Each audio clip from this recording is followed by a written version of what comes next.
আসসালামু আলাইকুম, সবাই কেমন আছেন? আশা করি সবাই ভালো আছেন। আমি আপনাদের দোয়ায় ভালো আছি।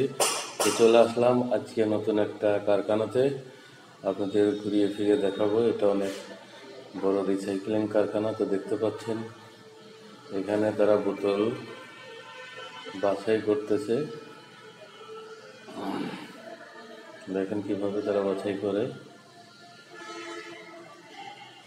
আমি মূলত সবসময় আপনাদের এই রিসাইক্লিং বিষয়ে ভিডিও দিয়ে থাকি। আপনাদের যদি ভালো লেগে থাকে অবশ্যই আমার চ্যানেলটি সাবস্ক্রাইব করে আমাদের সঙ্গে থাকবেন। তো এই যে দেখেন, এটা অনেক বড় কারখানা, অনেক এরিয়া। আমি সব ঘুরিয়ে ফিরিয়ে দেখানোর চেষ্টা করব কিছুটা।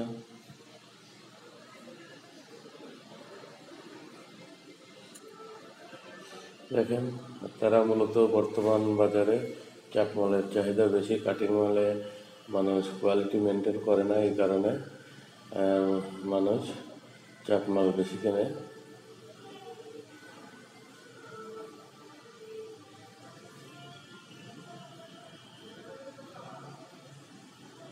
দেখেন, চাপ দিয়ে দিয়ে রেখে দিচ্ছে কত বান্ডেল।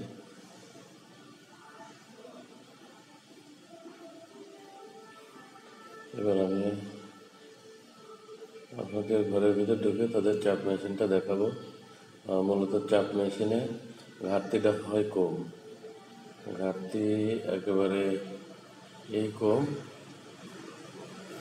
টনের উপর 20 কেজি ঘাটতি যায়, এই কারণে মানুষ চাপ বেশি করে।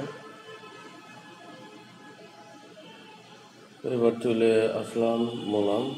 তো দেখতে পাচ্ছেন যে তারা সাদা মোলাম এখানে বাছাই করে রেখে দিছে।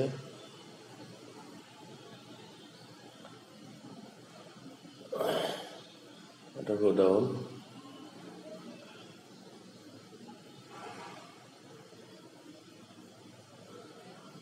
এই সাইডে এই যে ব্লু RFL রেখে দিছে।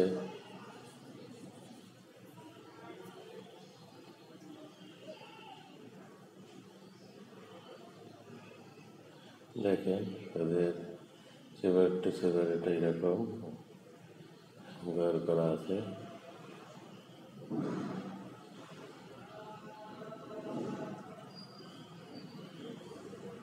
সরি, তাদের মানে কাটার এটা অনেক দূরে, এই কারণে আমি কাটারটা আপনাদের দেখাতে পারলাম না।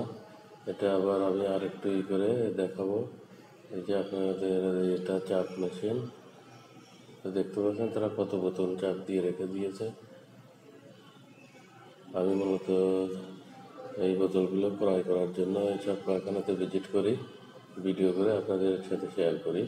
তো দেখেন এই যে তারা বাটা বলি কেটে রোদ্রে শুকাইতে দিছে। তো আমার ভিডিওগুলো যদি ভালো লেগে থাকে অবশ্যই আমার চ্যানেলটি সাবস্ক্রাইব করবেন এবং সেই সঙ্গে থাকবেন। আল্লাহ হাফেজ।